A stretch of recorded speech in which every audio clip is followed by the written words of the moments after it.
chess fans, today I show you the first decided game from wijk between the American Grandmaster Sam Shankland and Sergei Karjakin.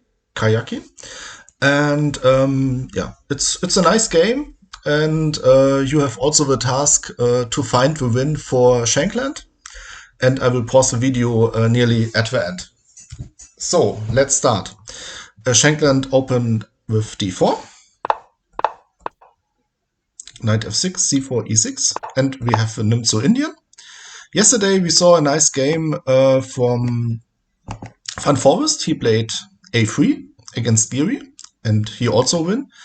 And today, yeah, nearly can be in the same variation, the move f3. And yeah, two moves are here mainline, d5 and c5, and Karjakin go for c5. d5, b5. Now it's something like an Benoni structure from the black side. Yeah, it's all theory. You see it. a6, a4, takes on c4, bishop takes c4, and now a nice pawn sacrifice from Karjakin. The knight goes from b8 to d7, and white can take 2 times on e6.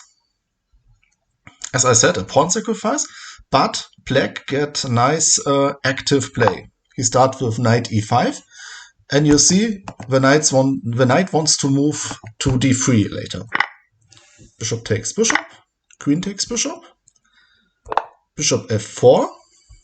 Now the knight can't move to d3. c4. Now again with threat. Knight goes to d3 with check. So white takes the knight with the bishop on e5. D takes e5. And now he played knight h3. The idea, of course, is he wants to castle. Bishop c5. Bishop c5. And yeah, now white can't castle. So very logical move. Queen goes to e2. The idea is to have an eye on the pawn on c4. Then the next idea is to defend the pawn on b2. And the next idea is if you go to knight f2, the queen also have an eye on the f2. It's a good move. Rook goes on the open file, rook b8. Everything fine. Knight goes to f2. And now he made, yeah, a really not so good idea, not so good move. Okay, Karjakin played queen b7. Yeah, that's not good. The better move would be bishop d4, and you protect the knight on c4. Later you castle, and yeah, the position is around equal. White is a pawn up, but black have this very nice bishop on d4. Queen b7, this is a mistake. And now also Shankland didn't find the most accurate move, because he castled, and it was better to take the pawn on c4 first, because we get in the same variation, but more forced. Yeah.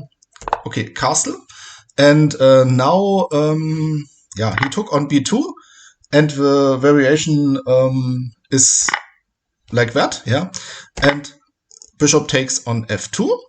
You are a piece down, but you have many threats. King h1. Queen goes to b3. You see it here. Better would be to trade the queens directly. Okay, queen c7, queen b6. So he took another pawn on e5. King f7.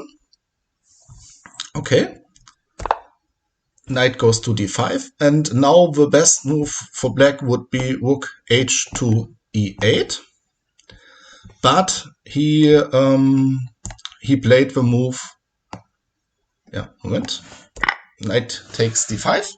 Of course, you take it back with check. Now he move the king, and now it's up to you. I pause the video. White can win. Do you find it?